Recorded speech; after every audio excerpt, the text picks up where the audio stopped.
क्या बोले, पहले चैप्टर में हम लोग हैं, क्लास 10th के भूगोल के पहले चैप्टर में, और चैप्टर का नाम है संसाधन और इनके उपयोग। संसाधन और उपयोग में हम लोग इससे पहले पढ़ चुके हैं संसाधन क्या है, संसाधन का आर्थिक महत्व क्या है, और संसाधन की उपयोगिता क्या है, कहां कहां संसाधन का उपयोग होता है।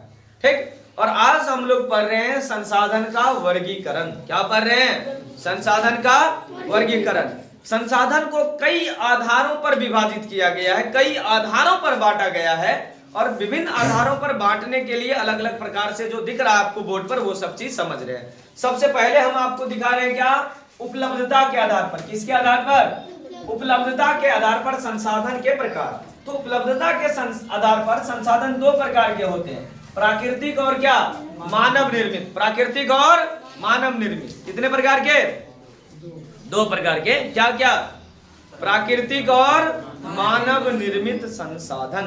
तो प्राकृतिक संसाधन क्या है, तो उस प्रकार का संसाधन जो प्रकृति में पहले से मौजूद हो ना, जो हमें प्रकृति दी है, प्रकृति के द्वारा प्रदत्त संसाधन प्राकृतिक संसाधन कहलाते हैं।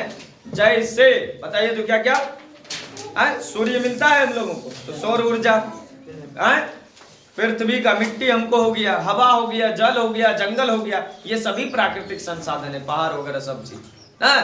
और इसके अलावे कुछ ऐसे संसाधन है जो स्वयं मानव अपनी आवश्यकता अनुसार बनाता है, जो जिस जिस चीज का जरूरी पड़ा है मानव को, वो चीज अपने मन से क्या किया है, बना लिया है। और ऐसे संसाधन मानवकृत या मानव निर्मित संसाधन कहलाते हैं। ठीक, और उसमें मानव स्वयं इंक्लूड है, मानव भी एक प्रकार का संसाधन है।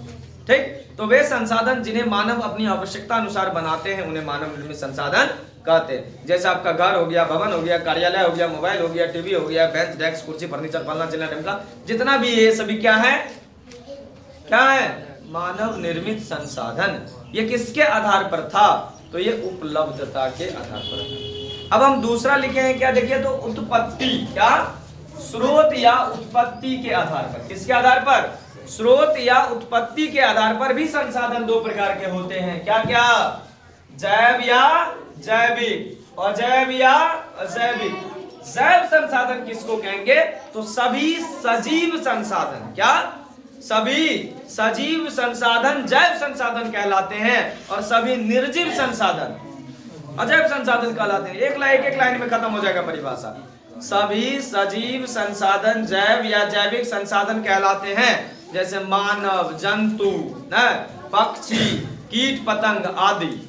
और सभी निर्जीव संसाधन क्या कहलाते हैं, अजैव या अजैविक संसाधन। घर, पहाड़, मिट्टी, जल, खनिज लवण, हवा, फलना चिलना ढमका बहुत मिलेगा इसमें, तो निर्जीव संसाधन ना। अब हम फिर लिखे हैं क्या, उपयोगिता या पुनः प्राप्ति के आधार पर। किसके आधार पर, उपयोगिता या पुनः प्राप्ति के आधार पर संसाधन कितने प्रकार के, दो प्रकार के। क्या क्या, तो नवीकरणीय और क्या, अनवीकरणीय।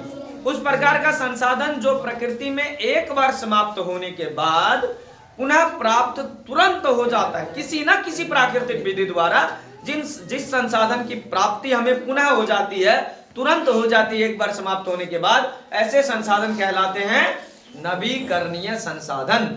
जैसे आपका सौर ऊर्जा यानी सूर्य की ऊर्जा, दूसरा पवन ऊर्जा यानी कि हवा, तीसरा जल ऊर्जा यानी कि पानी।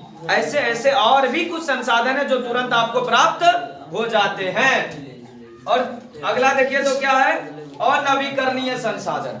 वे संसाधन जो बताइए तो जो एक बार समाप्त होने के बाद, जो एक बार समाप्त होने के बाद पुनः प्राप्ति में हजारों लाखों वर्ष लग जाएंगे, नहीं रे, जिसके एक बार समाप्त होने के बाद पुनः प्राप्ति में हजारों लाखों वर्ष लग जाएंगे, ऐसे संसाधन और नवीकरणीय संसाधन कहलाते हैं। जैसे क्या, कोयला, पेट्रोलियम, प्राकृतिक गैस, सीएनजी, एलपीजी जितना है, ये सभी क्या कहलाएंगे, क्या कहलाएंगे, नवीकरणीय कि अनवीकरणीय, अनवीकरणीय संसाधन। क्या कहलाएंगे, अनवीकरणीय संसाधन। तो इस प्रकार से संसाधन का क्या है, वर्गीकरण क्या हुआ। कौन आ रहा था, गिरे